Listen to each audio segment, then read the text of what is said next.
Ok, entonces nos dicen sea T una transformación que va de los polinomios de grado 2 a R3, una transformación lineal dada por la siguiente operación. Entonces, lo que hace esta transformación lineal, bueno, hay que hacer el procedimiento para ver si es transformación lineal, lo cual va a salir positivo. Y lo que hace esta transformación es que agarra un polinomio de segundo grado y lo debe de convertir en un vector de tres componentes. ¿Cómo lo convierte en un vector de tres componentes? Pues lo que hace es que el coeficiente del término independiente lo pone como la primer componente, el coeficiente de la x lo pone como la segunda componente y el coeficiente de la x cuadrada lo pone como la tercera componente. Entonces nos dice, estudies esta transformación. Vamos a estudiarla en el sentido de lo que hemos estado hablando de isomorfismos. Entonces tomamos una base beta para los polinomios de grado 2. Tomamos al 1, a la x y la x cuadrada. Esto es una base porque cualquier polinomio se puede escribir como una combinación lineal de estos tres vectores, que en este caso es el 1, el x y la x cuadrada. Y tomamos la base canónica de R3, el 1, 0, 0, el 0, 1, 0 y el 0, 0, 1. Entonces, lo que vamos a hacer para encontrar la matriz asociada a esta transformación, pues es el procedimiento en donde le aplicamos la transformación a los elementos de la base del cual parte la transformación. Entonces le aplicamos la transformación al polinomio 1, le aplicamos la transformación a la x y la transformación a la x cuadrada porque son los elementos de la base beta.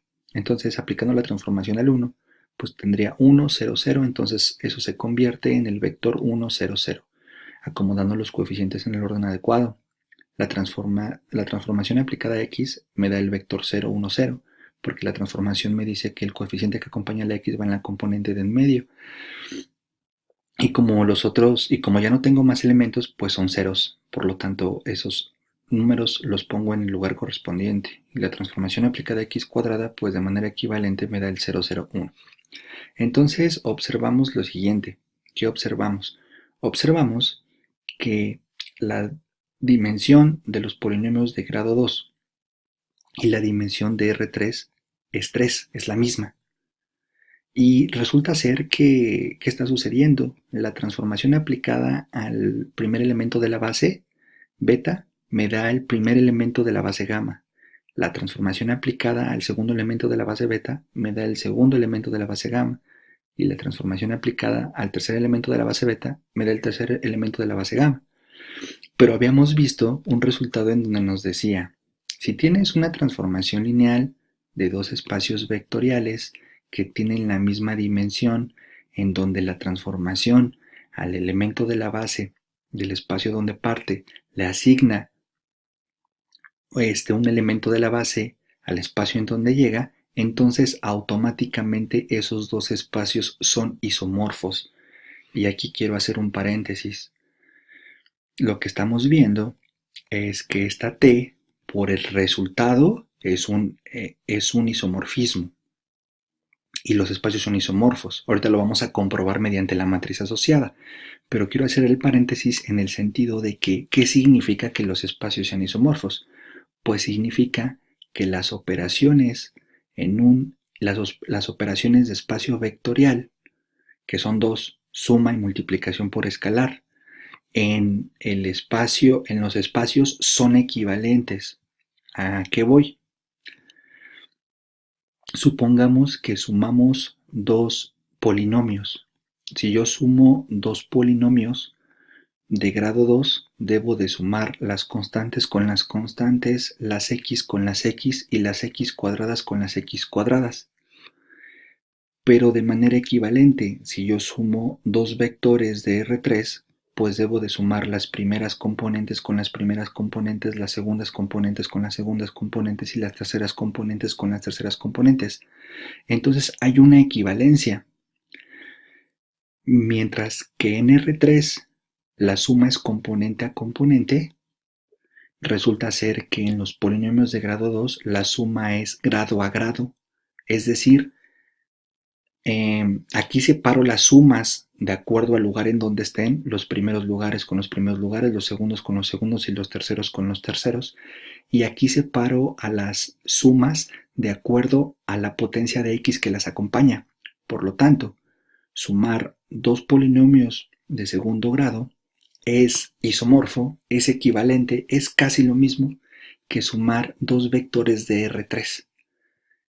Esa es la idea de los isomorfismos. Hacer operaciones en un espacio es el mismo, es equivalente a hacerlas en el otro espacio.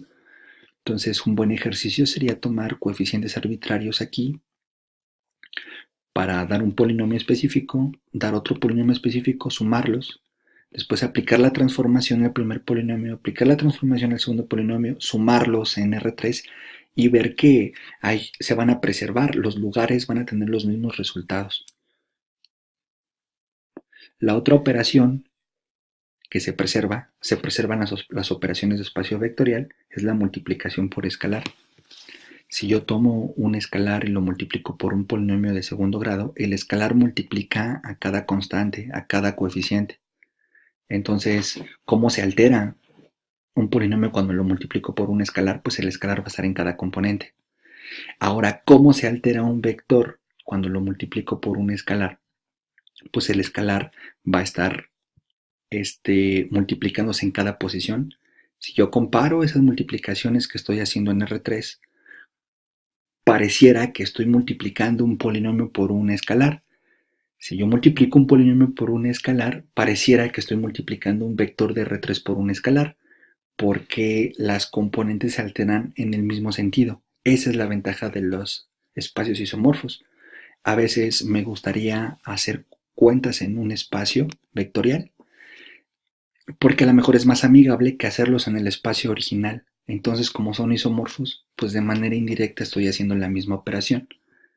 Ok, ese es el paréntesis que quería hacer de rescatar de que dos espacios sean isomorfos, porque habíamos dado la definición, habíamos dicho cuándo dos espacios eran isomorfos, si había un isomorfismo entre ellos, pero no habíamos dicho qué pasaba si eran isomorfos. Lo que pasa es eso, que hacer las operaciones de espacio vectorial en uno o en el otro es lo mismo. Ahora, ¿cómo verificamos que en realidad esta transformación es un isomorfismo? Pues ya como calculamos la transformación a los elementos de la base, pues la matriz asociada a la transformación, como estoy en la base canónica, pues sus componentes son los componentes de la matriz en términos de columnas son los resultados de las transformaciones. Entonces, esta transformación es la matriz identidad y pues esta tiene determinante 1, por lo tanto la matriz inversa existe. Entonces, como la matriz asociada a la transformación tiene inversa, automáticamente digo que la transformación es un isomorfismo. Es decir, puedo definir la operación contraria. ¿Cómo definiría la operación inversa? Pues la operación o la transformación inversa tendría que ser una transformación que vaya de R3 a los polinomios de segundo grado. Y lo que tendría que hacer es transformar este vector de tres componentes en un polinomio de segundo grado.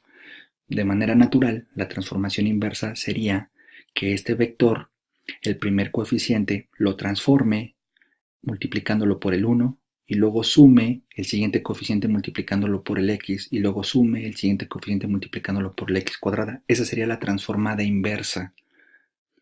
Y tendría como matriz asociada precisamente la matriz inversa, que en este caso, como es la identidad, pues es igual. ¿Okay? Entonces, por último de este tema, vamos a mencionar el siguiente resultado. ¿Qué pasa si dos espacios vectoriales son isomorfos? Si dos espacios vectoriales son isomorfos, resulta ser que en términos de motivación de lo que hemos dicho en este ejemplo, pasa lo siguiente. Si tengo vectores que generan al espacio vectorial B y a estos vectores les aplico la transformación con las cuales estos espacios son isomorfos, entonces los resultados generan a W.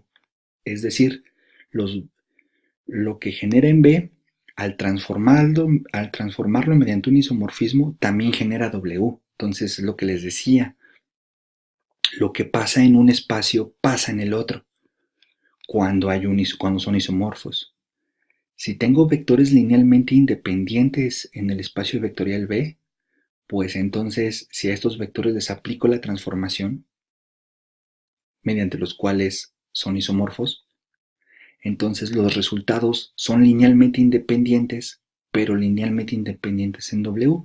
Lo que pasa en B pasa en W porque son isomorfos. Y si yo tengo una base en el espacio vectorial B y le aplico la transformación a cada elemento de la base, pues resulta ser que los resultados van a ser una base de W, porque lo que pasaba en B pasa en W. Esa es la idea de los isomorfismos.